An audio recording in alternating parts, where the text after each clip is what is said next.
जादुई रोटी। मायापुर नाम के एक गांव में संग्राम सिंह नाम का एक बेईमान चक्की वाला रहता था। वह अक्सर गरीब और कमजोर लोगों के अनाज पूरी तरह गायब कर देता। एक दिन शंभूनाथ नाम का एक गरीब किसान संग्राम सिंह के पास अपने गेहूं पिसवाने आता है।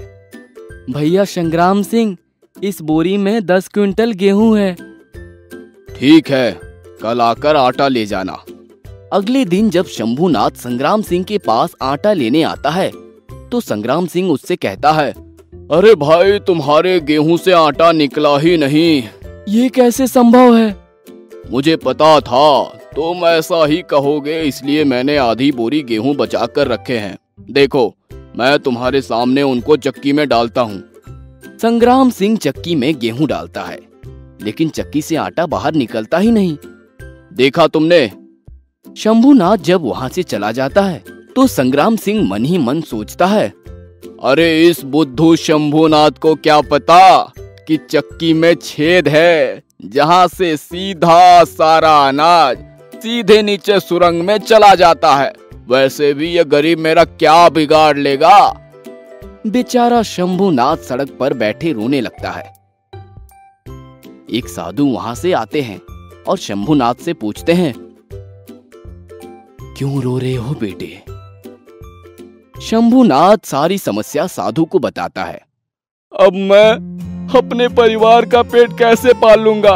ये तो मेरे साल भर की खेती से उपजा अनाज था, अब मेरे पास कुछ भी नहीं बचा।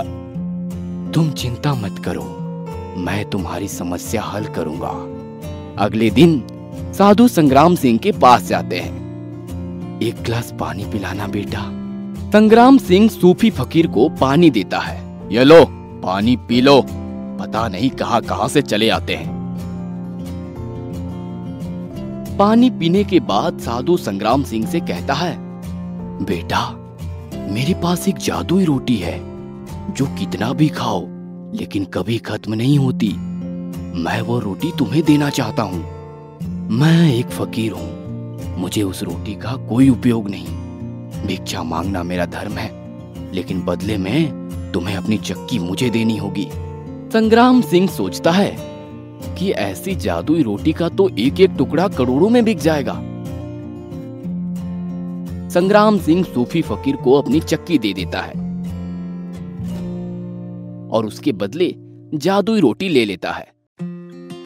संग्राम सिंह जादुई रोटी के कई टुकड़े करके उन टुकड़ों को देश के अमीर लोगों को बेच देता है। संग्राम सिंह उनसे कहता है, यह ऐसी रोटी है जिसे कितना भी खाओ लेकिन यह कभी खत्म नहीं होगी। कुछ ही दिनों में संग्राम सिंह के पास करोड़ों रुपए इकट्ठे हो जाते हैं। लेकिन कुछ दिनों बाद वे सब लोग जिन्होंने रोटी खरीदी थी संग्राम सिंह के पास आते हैं। अरे, हमें उल्लू बनाते हो, इस रोटी से तो पेट भरता ही नहीं है। सभी लोग संग्राम सिंह की खूब पिटाई करते हैं और उससे अपने पैसे वापस ले लेते हैं। संग्राम सिंह बिल्कुल कंगाल हो जाता है। संग्राम सिंह तुरंत भागकर साधु के पास जाता है। यह आपने कैसी रोटी दे दी? इससे तो पेट ही नहीं भरता। अगर ऐसी चक्की हो सकती है जिसमें गेहूं डालने पर आटा नहीं निकलता हो, तो ऐसी रोटी भी हो सकती है जिससे कभी पेट ही ना भरता हो।